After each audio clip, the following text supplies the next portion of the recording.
अगले क्रम में मैं श्री रंजन कुमार सिंह सर को आमंत्रित करता हूं कि वे आएं और अपने आशीर्वचन बनाएं।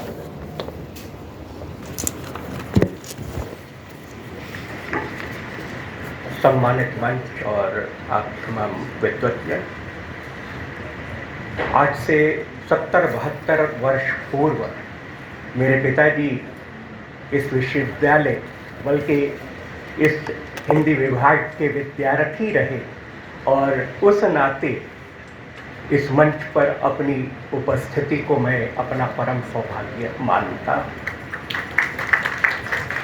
इस सौभाग्य को आपने कुछ और बढ़ा दिया है कि आज हिंदी विभाग अपनी स्थापना के 105 वर्ष भी मना रहा है और कबीर के 625 वर्ष।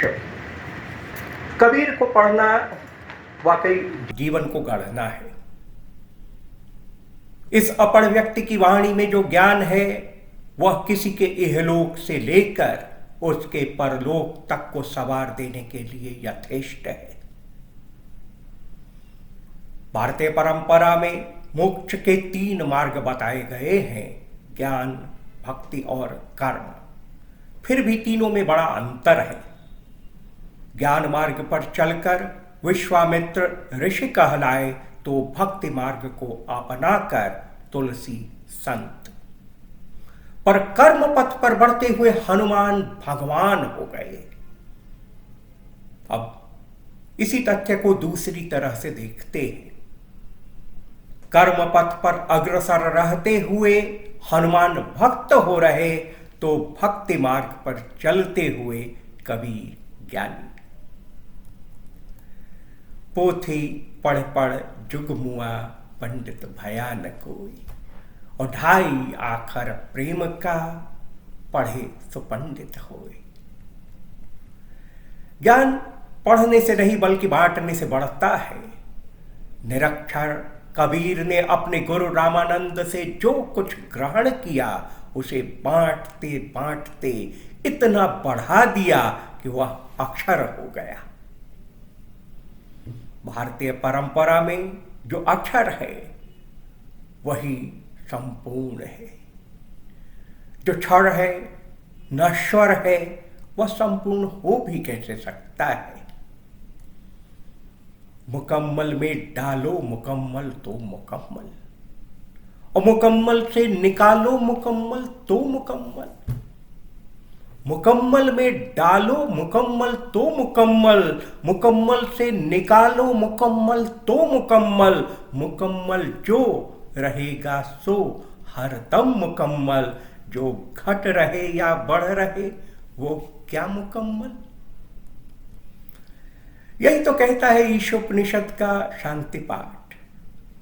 जो कुछ हमारी इंद्रियों द्वारा ग्राह्य है यह रहा, और जो कुछ हमारी इंद्रियों से परे है वह रहा। यह रहा जो हमारी दृष्टि में, हमारे ध्यान में, हमारे स्वाद में, हमारे श्रवण में और हमारे स्पर्श में शामिल है। पर इस संसार में बहुत कुछ ऐसा भी है जिसे न तो हम देख सकते हैं, न सूंघ सकते हैं, न चख सकते हैं, न सुन सकते हैं और न ही छू सकते हैं। उनका क्या? क्या उनके बिना यह संसार पूरा है? यह जो कुछ भी हमारी इंद्रियों का विषय है और वह जो कुछ हमारी इंद्रियों से परे है, दोनों को मिलाकर ही तो पूर्ण है। जो यह और वह में बटा पड़ा है वह पूर्ण कैसे हो सकता है भला? पूर्ण होने के लिए तो यह और वह का भेद खोना पड़ता है। पूर्ण तो वही हो सकता है जिसमें पता ही न चल सके कि यह कौन है और वह कौन। यह की सीमा कहां जाकर खत्म हो जाती है और वह की सत्ता कहां से शुरू हो उठती है। अगर मालूम है कि यह तो है यह, और वह है वह, तो फिर मान लें कि दोनों के दोनों ही अधूरे हैं। जब मैं था तो हरि नहीं, अब हरि है मैं नाही। सब अंधियारा मिट गयो, दीपक देख्यो माही। जानकार होना एक बात है और ज्ञानी होना बिल्कुल दूसरी बात। जानकारी हमेशा अधूरी ही रहती है। हम चाहे जितना ही जान ले, जानने को बहुत कुछ बचा रह जाता है, परंतु ज्ञान पा लेने के बाद पाने को कुछ भी शेष नहीं रहता। दिए की रोशनी में जानकारियां ही मिलती हैं। दिए को लेकर हम घुप अंधेरे रात में चलते चले जाते हैं तो बस उतनी ही दूर की चीजें हमें दिखाई पड़ती हैं जहां तक कि दिए की रोशनी जा पाती है, जबकि सूर्य का प्रकाश एक बारगी सब कुछ उजागर कर देता है। आंकड़े हमारी जानकारी तो बढ़ाते हैं पर हमें ज्ञानी नहीं बनाते। आंकड़े तो आंकड़े हैं, रोज ही बदलते हैं, फिर वे हमारे ज्ञान का विषय कैसे हो सकते हैं? ज्ञान तो वह है जो तब भी वही था जब हम उसे नहीं जान पाए थे, और तब भी वही रहेगा जब हम उसे जान लेंगे। अधूरी जानकारी तो हो सकती है पर अधूरा ज्ञान नहीं हो सकता। जानकारी में बढ़ोतरी शनय शनय होती है, पर ज्ञान तो बिजली की कौंध सा हमें सब कुछ ज्ञात करा जाता है। ज्ञान पूर्ण है, अविभाज्य है, अकाट्य है, और जो पूर्ण है वह किसी भी नाप जोक से परे है। वह कोई वस्तु है ही नहीं बल्कि अनुभूति है। न वह है और न यह, न तुम है और न मैं, न इस है और न उस। तुम और मैं, यह और वह, इस और उस में बटा हुआ संसार विद्वेष और क्लेश पैदा करता है। संपूर्ण जगत को एकमेव इकाई के तौर पर अनुभव करना ही पूर्णता है। हम कर ले कितनी भी कोशिशें उससे निकालने की, निकाल ही नहीं सकते कुछ। कर ले जितनी भी कोशिशें उसमें मिलाने की, मिला ही नहीं सकते कुछ। टुकड़ों में बटी हुई चीजें मुकम्मल नहीं होती, और जो मुकम्मल होता है वह बटा हुआ नहीं होता। एकमात्र पूर्ण है जो पूर्ण है, पूर्ण था और पूर्ण ही रहेगा।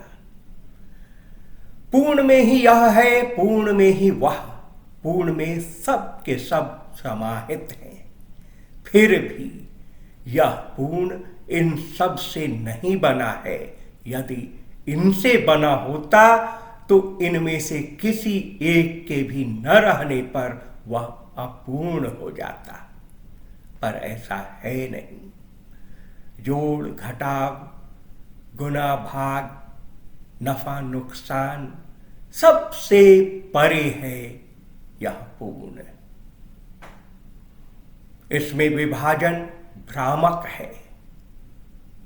जल में कुंभ, कुंभ में जल है, बाहर भीतर पानी, और फूटा कुंभ जल जल ही समाना, यह तथ कथ्यो ज्ञानी। यह सोचकर दंग रह जाना पड़ता है कि जिस ईशोपनिषद के 18 मंत्रों को समझाने के लिए श्री कृष्ण को श्रीमद् भगवत गीता के 18 अध्याय रचने पड़े, कबीर ने बेहद सरलता से उन्हें अपने दोहों में समेट लिया। अधूरेपन का एहसास हमारा सुख और चैन छीन लेता है, जबकि पूर्णता की अनुभूति हमारे संताप को हर लेती है। मनुष्य की चरम परिणति इस पूर्णता की अनुभूति है। भाव से अधिक अनुभूति है पूर्णता, और अनुभूति से भी बढ़कर स्थिति है जहां पहुंचने पर शांति ही शांति है, आनंद ही आनंद, चरम शांति, परम सुख, परम आनंद, ब्रह्मानंद। बाह्य जगत में ढूंढने से भी नहीं मिलती यह पूर्णता। मुंह को कहां ढूंढे रे बंदे, मैं तो तेरे पास रे। ना तीर्थ में, ना मूरत में, ना एकांत निवास में, ना मंदिर में, ना मस्जिद में, ना काबा कैलाश में, मैं तो तेरे पास रे बंदे, मैं तो तेरे पास रे। कबीर न केवल ब्रह्मांड को संपूर्णता में देखते हैं, बल्कि वह समूचे समाज को ही एक इकाई के तौर पर देखते हैं। यही वजह है कि वह न केवल एक आंख से सबको देखते हैं, बल्कि एक ही लाठी से सबको हाँक भी देते हैं। स्वार्थ से परे होकर ही ऐसा करना संभव है। कबीर को कुछ खोने का डर नहीं है और कुछ पाने का लोभ भी नहीं। कबीरा खड़ा बाजार में लिए लुकाठी हाथ, जो घर जा रे अपना, चले हमारे साथ। कबीर का यह निस्वार्थ भाव ही उन्हें ईशोपनिषद के पहले मंत्र से जोड़ता है।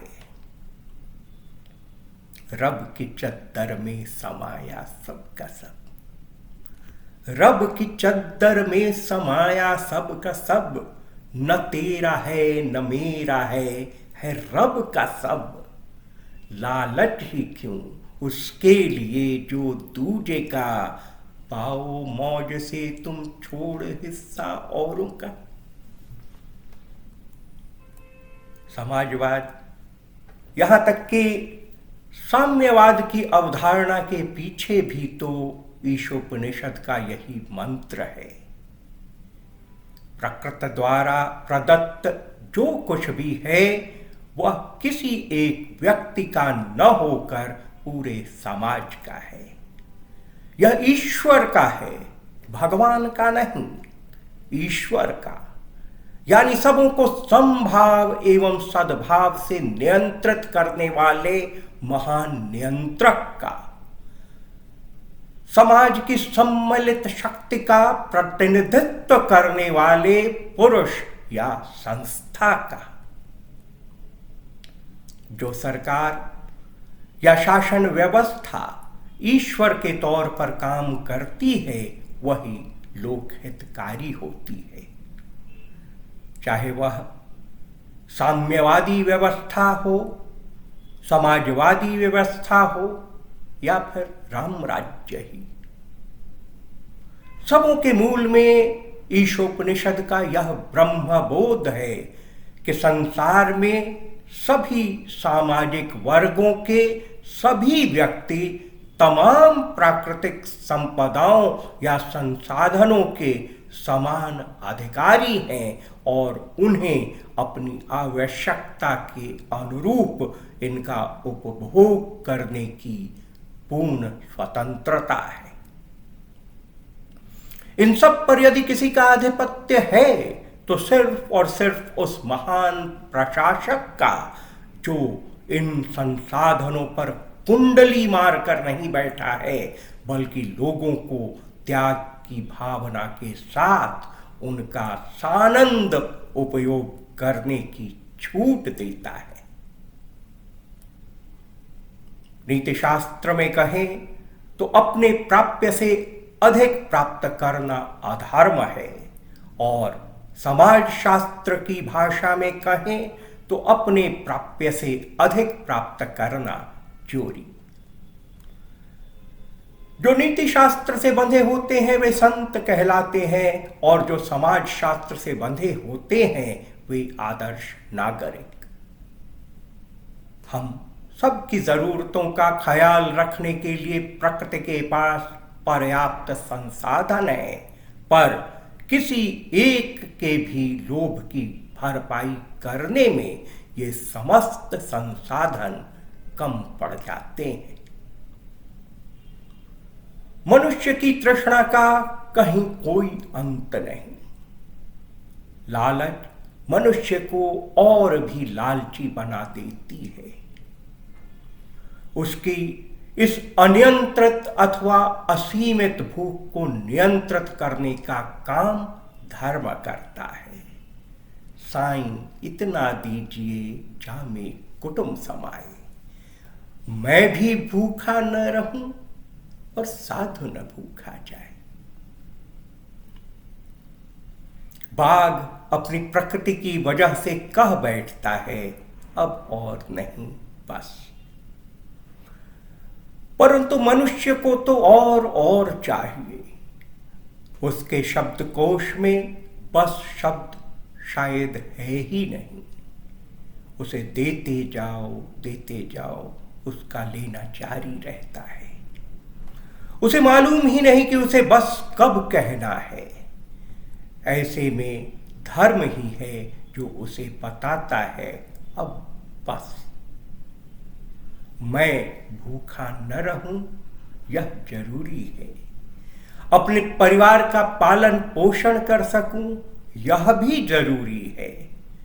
कोई अतिथि आ जाए तो उसका भी समुचित सत्कार कर सकूं यह भी जरूरी है। बस इतना ही। इससे ज्यादा कुछ है तो वह फालतू है। सच कहें तो पाने की दौड़ मनुष्य को मनुष्य रहने ही नहीं देती। समेटने की होड़ में वह अमानुषी हो जाता है। धर्म में बंध कर उसकर मनुष्यत्व जागृत होता है और अधर्म की राह पर चलते हुए वह पैशाचिक हो उठता है, जिसकी भूख का कहीं कोई अंत ही नहीं। बचपन में हमने उस पिशाच की कहानी सुनी थी जिसकी भूख कभी शांत ही नहीं होती। तब हम यह नहीं सोच पाते थे कि यह हम सब के ही भीतर का पिशाच है जो सब कुछ पाने की होड़ में अपनी मनुष्यता ही खो बैठा है। लोभ है तो क्षोभ है। भूख तो मनुष्य की सीमित ही होती है। यदि असीम कुछ होती है तो वह है उसकी इच्छाएं। मनुष्य की जरूरतें तो और जीवों की तरह थोड़ी ही हैं, पर उसकी इच्छाओं का कहीं कोई अंत नहीं।